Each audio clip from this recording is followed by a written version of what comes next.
Kom er even bij. Ik moet jullie even wat vertellen. Want vandaag heb ik iets heel bijzonders. Ik ben uitgenodigd op een geheime locatie. En Jan weet dat zelfs nog niet. Om een paar hele exclusieve whiskies te gaan proeven. Dus gaan jullie mee?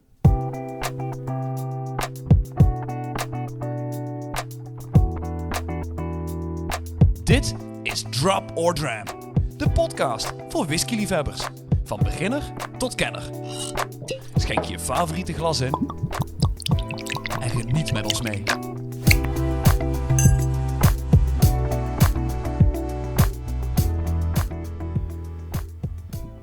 Ja, zoals ik al zei, ik ga naar een secret location en daar ben ik bijna. En dan ben ik uitgenodigd op een heel mooi iconische diner- en whiskyproeverij. En we gaan daar proeven Lowland distilleries. En dan niet zomaar Lowland distilleries. Ik ga proeven Rosebank en Littlemill. En die behoren toch wel tot de meest iconische Lowland distilleries. Met een prachtige nalatenschap. Ja, zelfs met Littlemill, die bestaat niet meer. Er is niks meer van over. En Rosebank gelukkig, na vele jaren stil te hebben gelegen, weer compleet nieuw.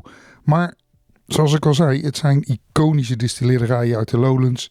De Lowland whiskies is toch wel een beetje vergeten regio. Als we het over regio's mogen hebben binnen de distillerijen van Schotland. Natuurlijk kennen we allemaal Speyside, Highlands, Isleys, Islands en de Lowlands.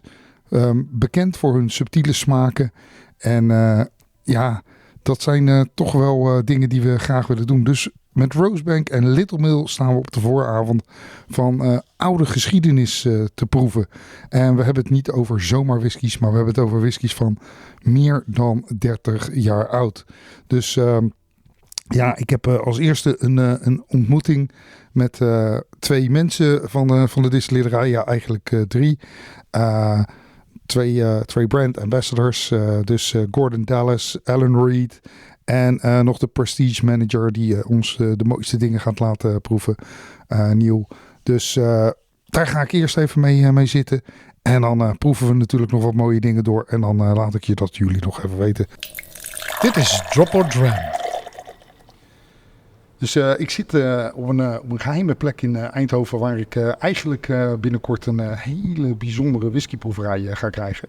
Maar zoals ik al in de introductie zei, ik wil jullie eigenlijk meenemen naar een van de regio's die een beetje vergeten is. En ik zit hier met drie heren die alle drie wat weten van whisky. Heel veel weten van whisky. En ze gaan zichzelf zo eventjes voorstellen. Maar de Lowlands distilleries... once renowned.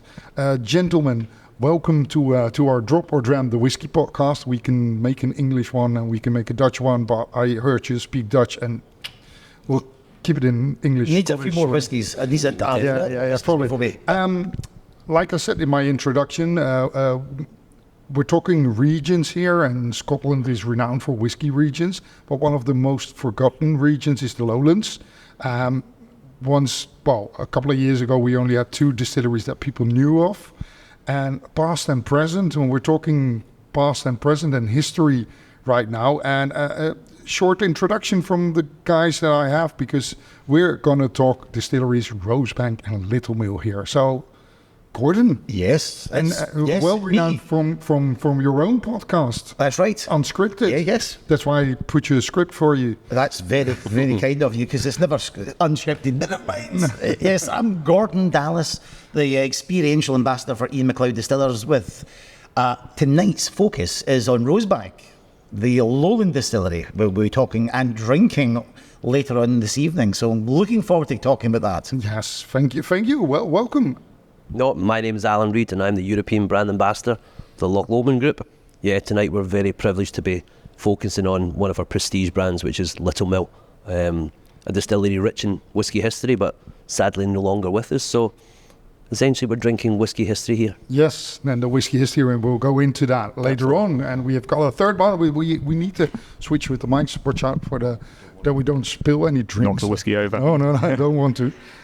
And I'm Nick Bradley. I'm fortunate enough and lucky enough to be Prestige Portfolio Manager for Lowland Group. So I get to look after all of our old and rare whiskey, which includes Littlemill. So events like this are really, really exciting. It's great to be over here in the Netherlands preparing for a very exclusive dinner tonight with Rosebank.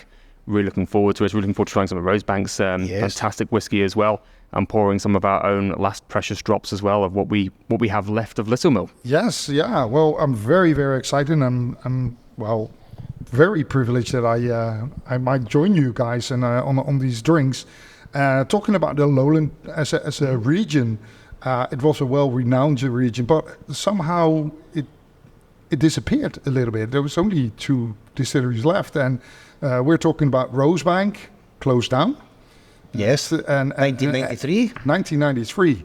That was a time when I just started drinking whiskey, and it was coming up. But it came from it's around the time that the whiskey industry was having very, very hard times. Yeah. I mean, I'm sure we could talk more about the Lowlands and the history of it all, but when you think about just the geography of the Lowland region, that's taking in Glasgow. Some people call it the best city in the world, but since we're in Eindhoven tonight, let's just park that one. Yeah. And Edinburgh, I mean, these are 2 big cities. You sometimes forget that was part of the Lowland, and we can talk about some of the distilleries no longer with us that didn't even make it into the 20th century. But Rosebank, it sailed through to the 80s and hit the ropes and fell down, got back up, as it were. But 1993, they threw the towel in, and that was the end of the story until Ian MacLeod Distillers. But yeah, Rosebank just didn't have what they being the owners, Diageo, could see the future being, and it just sadly doors were closed. But I think about 40 distilleries closed there or thereabouts in the 80s. It was a absolute catastrophe. Again, it's boom and bust, and that was a big. It was a little bit strange because the end of the 80s and the 90s is the beginning of people drinking single malts again. But yeah, well, with whiskey distilling, I guess it's looking ahead into the future. So even if you want to change things or anticipating things on drinking, you have to look 10 years, 12, 15 beyond. So when they were closing down, they could never have imagined that 10 years later, 15 years, there was a big boom in single malts. Yeah, of course. And I also think as well is when we look at the people who are in charge of the liquid now, our master distillers or distillery managers, they're trying to predict the future. And there's only one thing that's guaranteed is they're going to get it wrong. So we're kind of spread betting regarding liquid. So it is really challenging. But the fact there's a demand for it, but as you guys say, as I said, it's not always been a rosy picture, so to speak. Well, I remember the 80s. So do you. So do I, just about. I wasn't drinking That's whiskey what we were. No, I was drinking clear liquids. I think I was drinking Bezique. I had a moustache, long hair, and I had hairspray. I thought that was going to be my door to success, as a young man. I'll post an Instagram picture of you looking now with a moustache. And whiskey was unfashionable. That point being, whiskey was unfashionable. And despite obviously being boys from Glasgow, I was not even a teenager at that point. So for the record, legally, I wasn't drinking alcohol, okay? Legally. No, but it's it. And unfortunately, talking about Rosebank, it closed down. But just very well, we're talking 2024 now. And Rosebank is alive and kicking, so it's past and present. Yeah, I mean, you could almost say it's a miracle. It's closed in 1993. And there's a lovely, it's told by Ian Scott in the book Falkirk. He's a local historian, and it's a sizable book, but he was saying in the history of Falkirk, got to 1993 to close Rosebank, Diageo. 1994, the UK's Millennium Fund said that they will grant Falkirk, it ended up being £100 million to bring back the Forth and Clyde Canal, bring in statues like the Kelpies and the world's only rotating boat lift, the Falkirk wheel. Regeneration was just round the corner. And the question is, if Diageo knew that, would they have closed the doors? Yeah, probably not. I don't know, but they did close the doors and the money did flow into Falkirk. Took a while in the early 2000s, and yet that plot of land stayed undeveloped. And I was doing a whiskey tasting a couple of weeks ago in Falkirk. It was a whiskey club there, and I was saying, listen guys, you come from this place. Why did no one build on that scrap of land, the Rosebank the walls are falling down, the stills have been stolen. Why did no one take a punt? And someone said, well, I think there was some sort of statute of the limitations put down in it. And I said, well, money talks. I can't believe if a Sainsbury's or a Tesco's or a developer come in here waving the cash, the council wouldn't have said, or the British Waterways that owned it, yeah, we'll take the cash. I guess there were a lot of restrictions on distilleries closed. So for reopening them, you were very, very restricted. So there was no money in it, I guess. So like I said before to you, I got married at Blatnoff Distillery because I know my friends. So I thought, well, distillery is the best place. At least we have some drinks there. So that's an amazing free bar. Yeah, that's a good wedding. And even they were restricted to 25,000 liters a year. Yeah, there's no money in it. So it's very, very hard to read. Yeah, and probably fitting Littlemill into that. Sadly, again, we stopped pretty much production in 1992, and the stills officially fell silent in, I want to say, in 1994. But sadly, the distillery and the grounds itself actually perished to a fire. And you were saying about what year was that, Alan? That was in 2004. I went, and I'm fortunate enough, or unfortunate enough, I have images of this, and it was tragic.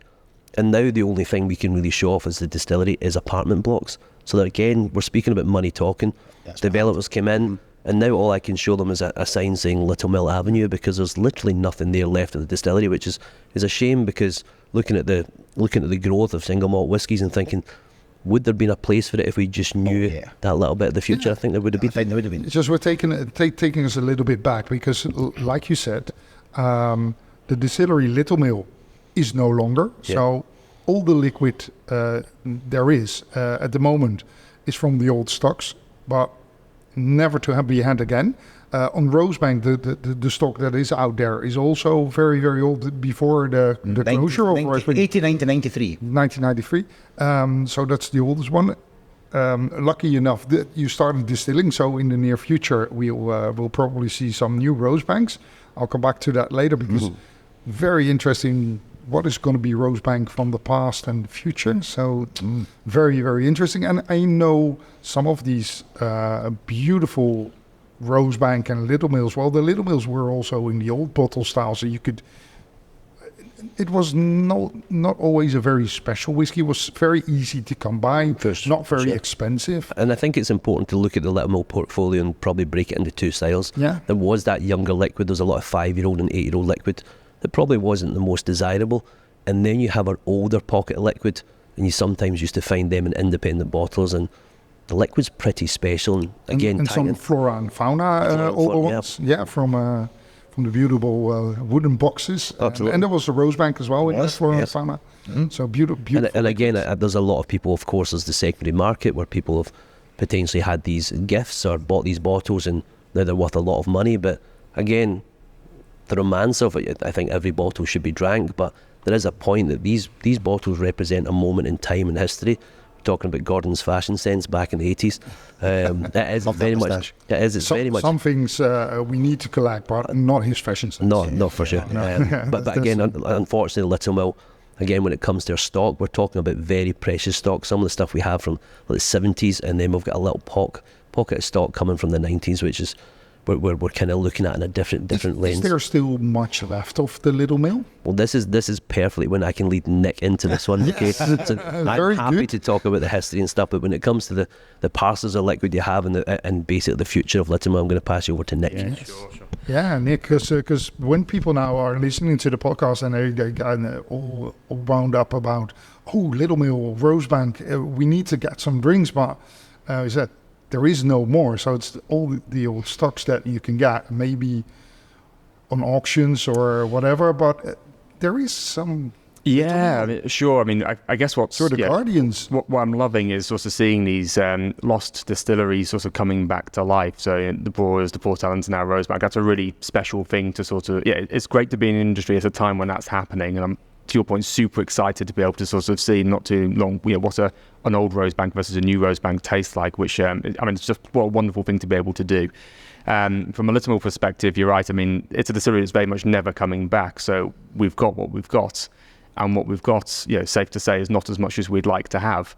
We'd like to have more to work with. So as Alan says, you can break it down into basically two parcels. There's a tiny amount of stock left from the 1970s, which is 47 years old, and we've only got a tiny amount of that left. So what we're trying to do with that stock is something that comes into what we're calling the Vanguard's collection. So there's a limited number of bottles that we're going to allow ourselves to release each year, 250 no more, possibly less. Each one is going to celebrate a different person in Littlemill history, which we'll come back to in a second, because there is a sort of fascinating backstory that sits there. Now with the 1990s stock, it can take a little bit more of a finish, but we're still talking our youngest liquid is effectively 33 years old. Youngest liquid is 33 years old. So even that has really had a lot of time to sort of develop that character, and we've got to be careful what we do with it. The stakes are high, you don't want to get it wrong, right? So with that, what we're starting to do, and one of the things we're going to be showing people for the first time tonight, this has not gone out to the wide world and the public yet, is the first in a series called the Cask Reflections Collection. And that is where we allow our master blender, Michael Henry, a bit more creative leave, I guess, to explore with finishes, light finishes, nothing's going to be overpowering, that can complement the whiskey without kind of killing the distillery character. So what the gentlemen have in front of them tonight is, right now, sorry, it's not even tonight yet, we've poured a Dram, and we've got some whiskey in front of us. Very lucky to do. Keen to hear your take on this as well as you have a smell, because you've obviously also been an expert on Lowlands and what that kind of classic character felt like. But Alan's right, the younger stuff for this one was meant to be drunk young. It was very inoffensive whiskey because it was of its time. So 5-year-old, 8-year-old, it was easy drinking stuff.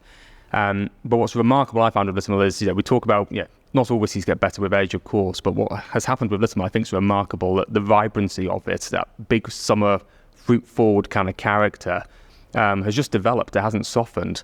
So what you get is this sort of really kind of vibrant summertime whiskey. I hope you guys agree as you're drinking this. If you're drinking this, a big guy's talking shite. So with this one, we talked about that kind of creativity. So this spent basically all of its life in refill bourbon. Michael Henry has then given it a 4-month and 2-week finish in Japanese Mizunara oak. I was wondering what that secondary. There you have it. That sandalwood kind of spice. Yeah, absolutely. So you're taking a very old Littlemill where you always had the distillery character, but you also brought it a little bit to the future, or the nowadays 2024 one. You were talking about Mizunara cask. It is a very hot thing nowadays. But 10 years ago, 5 years ago, nobody knew what a Mizunara cask or even tree looks like, or whatever. Still, people don't know what it looks like, but exactly that. And that's exactly the point with this. It's trying to sort of walk that line between kind of respecting tradition and preserving history, but also being allowed to innovate. And that was very much within the ethos of Littlemill, and its kind of individuals at the helm of the distillery over its 200 years of existence. They were forward thinkers. They would innovate, they introduced new still designs, they were doing things that hadn't been done before. It was a time of real upward movement around Bowling, where the distillery was based. So that kind of ethos, that sort of, no kind of, look to the horizon, no kind of barriers that couldn't be overcome. That was really within the ethos of the distillery. So allowing Michael to sort of involve a bit of that kind of ethos in his own making of this whiskey, and his own kind of finishing touches, if you like, is past that sort of wonderful paradox between past and present. And especially when you're taking an old whiskey like that, which has got so much character from the casks for itself. Absolutely that. And then taking it and finishing it. Yeah, that's a bold move. It's a bold move, and the stakes are high. I mean, we said 4 months and 2 weeks. I mean, that sounds like a short finish, not for Mizunara. I mean, it imparts flavour incredibly quickly. It's very, very easy to let the influence of that kind of finishing cask run away with it. So this has been a real game of precision for Michael. He's been monitoring these casks really closely, and when it hit that certain point, he's like, that's enough. Take it out, get it out right now before we overpower us and lose the distillery character and lose that sort of traditional Lowland character. But interesting to take your take on, because obviously, really, I mean, had a taste of it. I thought, that's a nice low hang on. I was expecting that sort of nice, smooth, floral, and then suddenly another dimension kicks in. For some reason, I just saw clementines sort of swaying in the background. Lovely little citrus note, still tingling in my lip there. And I love that idea of taking something that's old and traditional and giving it that fresh spin. Because we don't want to be stuck in the past. We don't want to lose it either, right? And that's kind of that's the wonderful challenge, I guess. We've talked about boom and busts, and sometimes if you stay in the past, that's what's going to happen. You get to innovate and look to the future. And people will come with you. It's very obvious normally that with 34, 30-year-old whiskies, the wood is so dominant that it's only, we're talking only wood. And it can be so overpowering, but giving it a new twist, it gives it completely different, So complex. variety in taste, a little bit of the licorice, but it's not as much as woody as some people would like. You might know whenever you go to whiskey shows and people go, oh, sherry from the 80s. Well, guys, that was like licking a tree. That was so much, it was so much licorice, it was so overpowering, it was so bold and thick that knife and fork whiskies, I call it. You need to eat the whiskies. And I was expecting that, but this one gives it a very, very nice fresh taste to it. It's really lovely freshness and that just sort of depth and just it's a gentle spice, but it's just fills the mouth. And you know, you talk about the Lowland styles, and I think that's where Lowland whiskey can really shine again. You know, and it's not the big sherry bombs; it's flavour leading. Lowland whiskies was always very floral, light, and fresh, wasn't it? Absolutely. I mean, I think what I like about Littlemill in particular, I'm biased, of course, but also what I like about Rosebank is, I've always wondered if there's this sort of slight preconception that Lowland can be a bit wishy-washy, right? It can be, it's light, it's full, it's a nice sort of starting point, but actually you taste something like a Littlemill or a Rosebank, and it's just a really good impact of flavour. It is full of character, but yet it's like an orchestra, but everyone's playing quietly. Well, guys, we have to be very, very careful with this because we're taking it at the next level, but there's not much about. There's not much about. But for the Dutch market, you've got a surprise because there is a special, very, very special Dutch. There is. So one. Very, very occasionally, and it is by exception only for the Dutch market. We have released a exclusive cask, 34 years old. A very, very deep Oloroso finish on it, and that'll be the second dram we're bringing out tonight. And again, that's in a way, it's walking that same line between tradition and innovation. I mean, the Oloroso finish, that's nice. That's keeping within tradition for Littlemill. We think that a lot of our whiskey was probably finished off in Oloroso, so it's nice in that sense. But I think we were talking, was it a 6-year finish? Is it longer? 6 years. 6-year finish. So that is albeit that it's a 34-year-old. That's a deep finish for Littlemill. So I'm really excited to see what that's done over time as well.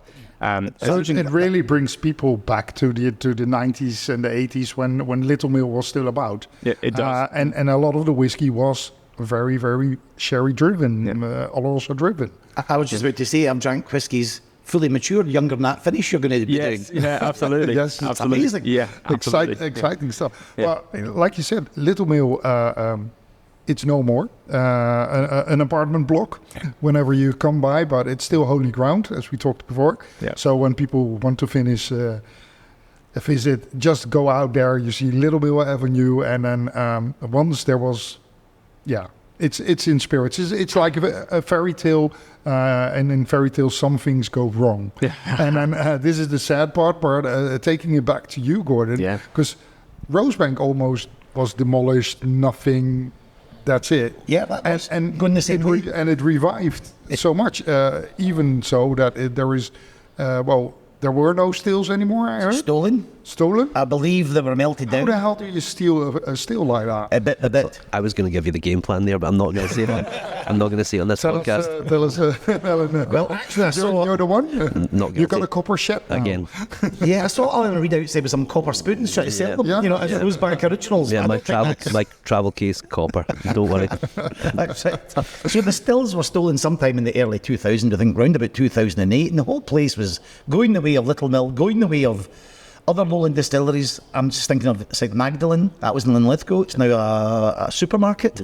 There's the one Saucil, where I come from, in Paisley, was one of the biggest distilleries of its time. It also became a supermarket as well. So this story really hinged on Leonard Russell, the managing director of Ian MacLeod, driving through Falkirk with his two sons in the car, and one of them said, "Oh, what a shame that. Look at that ruin of a distillery." And Leonard's father, Peter Russell, had done deals with Rosebank. We've got ledger books going back into the 50s and 60s when they're doing deals with Rosebank. And Leonard He's got the capacity. Decided that would be the future for Rosebank, would be to take it under the Ian MacLeod umbrella, but they had to phone the people that owned it, and that was Diageo. Yeah. And there's a wonderful book called Brian Townsend's Scotch Mist about all the ghost distilleries and all the ones that have closed down. And in he's got one, I think, Littlemill in there as well. Yep. And in the paragraph or the page of Rosebank, the last sentence is, Rosebank will probably never open because Diageo generally sell to no one. Yeah. Generally. We're talking about the distilleries, and we're talking about Littlemill, we're talking about Rosebank and the new distillery.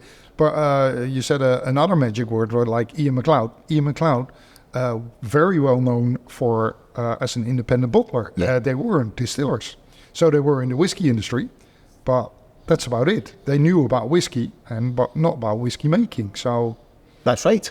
Until 2003 with Glengoyne, and then 2011 with Tamdhu, and 2016 gin distilling with Edinburgh Gin. So by the time 2017 came along, it was thought that, let's see what Diageo would say. And I don't think there's many companies would have got Diageo to hand over the trademark, hand over the remaining stock, and the building was owned by the British Waterways that own the canals. And we spoke to them and did the deal with both parties, and we took Rosebank just as lockdown was kicking in, so that didn't help matters. So as Leonard himself will say, it's about 3 times over budget. It is absolutely sensational, and just a little bit like the whiskey in this glass. The architect sat down with almost a new build, but they managed to get some of the wood from the old floor of the warehouse and put that as cladding inside the still house. So that sort of new build with a bit of a twist, because you've done the old whiskey with a modern twist. You did the other way. So when you open the distillery, there's the original wall, the original chimney, 33 feet high chimney with the 1840 on it. And we're hoping it did start in 1840, because that's going to be a hell of a repaint job. That's for sure. We can't reach it, that's for sure, with 2 shorties. So that's the ordering traditions, but looking to the future. That's what we're doing with the build. And I think, I'm delighted to hear you guys doing that with the whiskey, because I think that is the future. 1 foot in the past, but moving forward into the future. No, and I think you need to honour the past, of course, in that place and time, but you do have to. The industry continues to grow and evolve, and we're lucky enough to be a part of it. But it'll be here way longer than we are. Isn't whiskey all about, not only about the spirit? Because I hear a lot of people go like, oh, it's not only it's only marketing driven and there's no quality around anymore. But isn't that a big part of the whiskey industry? It's good quality whiskey, it's a good spirit, but also the heritage, the stories, now and present. I just think there's so many aspects to it, but again, is sometimes people just want to come and get a feel for a place, and I think bringing Rosebank back, I think is amazing, because you get to meet the people, you get to see, you really get to think into the future. How many whiskey drinkers right now try a whiskey at 16 years old and say, oh, I can't wait for that to be 25. They don't really think in that way. We're greedy, we want it now. Understanding we hope to be part of that future and be able to look at it and say, well, I'm going to continue to be a whiskey drinker, but my taste might change, my palate might change, I might discover a new favourite distillery. It's genuinely a journey. And again, it's something nice like the thing about getting older and drinking more and more whiskies. I say always your taste library grows, but it makes it also more difficult, because in time you get so many great things, and world changes, your opinion changes, your mind changes, your body changes, unfortunately. Yes, that's why I make a podcast as well, Gordon. No videos here. No videos. Speak to yourself. I always was a medium. I'm now a small medium. No, but great thing for spandex, guys.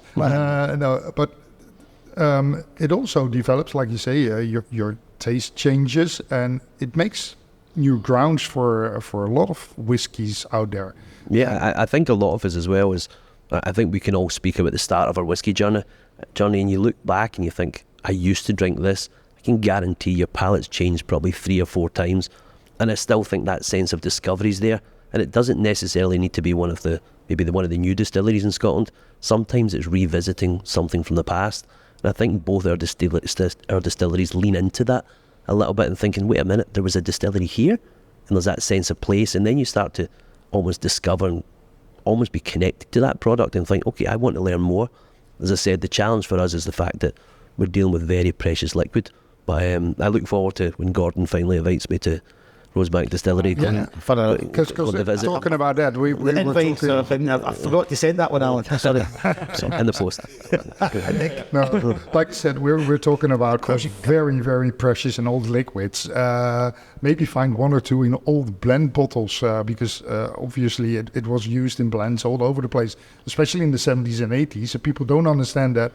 They're talking about the heritage of beautiful single malt distilleries, but back in the days, it was only a product for the big blends. Yeah, and I also think as well, I think that there's similarities between both brands. So we spoke about the fresh look at the new liquid that we have at Littlemill.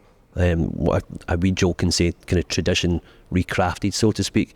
There's almost like a contradiction.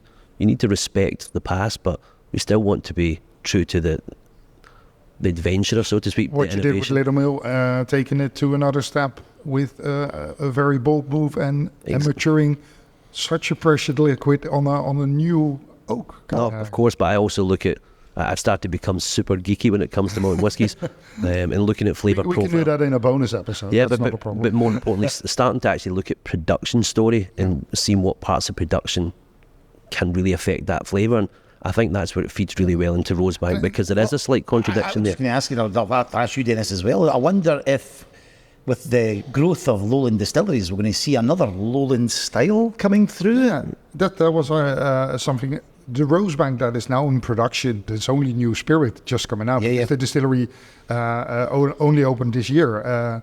That's right. Is there a new Rosebank style, or are you leaning on the... Because, the stills were gone, so there's completely new stills. No new make spirit. No new make spirit. To judge it from. No. So...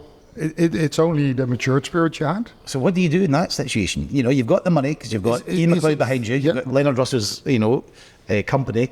So what you try and do is bring in somebody who the pressure will go on their shoulders. So you bring in a guy that is a expert at starting up distilleries, especially Lowland ones. You bring in a guy called Malcolm Rennie, who started up Kilhoman. Mm-hmm. Malcolm then started up Arundel. Malcolm then started up Lochlee. And we brought him in to help us start up Rosebank and try and approximate what that spirit would have been like. And he says no, but the pressure was definitely on to try and bring back, this legendary whiskey that people are so... Expectations. Is it going to be 2 times distilled, 3 times distilled? Is it like Lowlands in the past? That's right. And I know it's a triple distilled whiskey with... we had the original plans from Abercrombie's. We gave them to Forsyths to approximate those stills. And then we brought in worm tub condensers. That's what was there. So we just brought exactly what they had before. And that was a job and a half. I was there when the stills came in, but the worm tubs, they're even heavier than the stills. There's a 90-ton crane to bring it in. So we've got the worm tubs, we've got the triple distillation, but I know Malcolm was playing around with his assistant as well, Jason, with the cut points and the temperature flows. And I'm not giving away too much, but certainly for the first couple of fillings, it's not what's there now. So it was still tweaking to be done. He still wasn't happy with it. But now, about a month in, I believe, absolutely nailed it. And they're delighted with the new make spirit. And at a meeting I was at, somebody asked Leonard, when do you think we'll bottle a new Rosebank? He says, well, Ian McLeod, we don't generally bottle anything under 8. So I don't see why we should start now. Yeah. And I can just see the sales team going, oh, no. All the marketing folk are up for the meeting. Oh, well, come on, let's go. So that, watch this space. The marketing team sacked because they don't need him for 8 years. But what I can see, because I knew I was doing this today and we're doing this dinner tonight, so I got in touch with the distillery just to hear what the chat was, and you can buy the new make spirit. Wow. And it's going down very well. So not many, we don't do that anywhere else, but we can come and you can get the distillery. Yeah. Yes. Yep. And you can judge for yourself. A triple distilled worm tub condensed spirit, which is going in opposite directions. Yep. It should never be, but it was. Nah. I just incredible production. Production techniques. I think I'm slightly geeky about it because in our portfolio we've got Lowland, which is possibly one of the most creative and innovative whisky distilleries. Remember, a lot of them ideas and concepts came from Littlemill. It was an expansion of ideas. So I have fun with people and say, look, Lowland is almost Littlemill 1.2, and then we've just taken and ran with it a little bit. But some of that equipment, these straight neck pot stills, they came from Littlemill, so it's not as if the idea of the innovation is completely stopped. Before we get too geeky, hold that thought, because we'll be recording a bonus episode and we can go very, very geeky in this. Amazing. So we're preparing for dinner now, having some amazing stuff, and we can go into some of the whiskeys we taste tonight. So I'm lucky enough, I've got the list before, and it's a Rosebank 31, a Littlemill 33, Cast Reflections, the Littlemill Dutch edition. Looking forward. Private. I'm not giving it away because a lot of people won't be here, but we'll be talking in the bonus episode about that. So sounds good, guys. Oh, that's good, baby. For now, thank you so much for having us, and see you in the bonus episode. Brilliant, thank you. Let's go. Dit was Drop or Dram. Vergeet niet om je te abonneren op onze podcast of kijk op onze website www.dropordram.nl. Tot de volgende keer.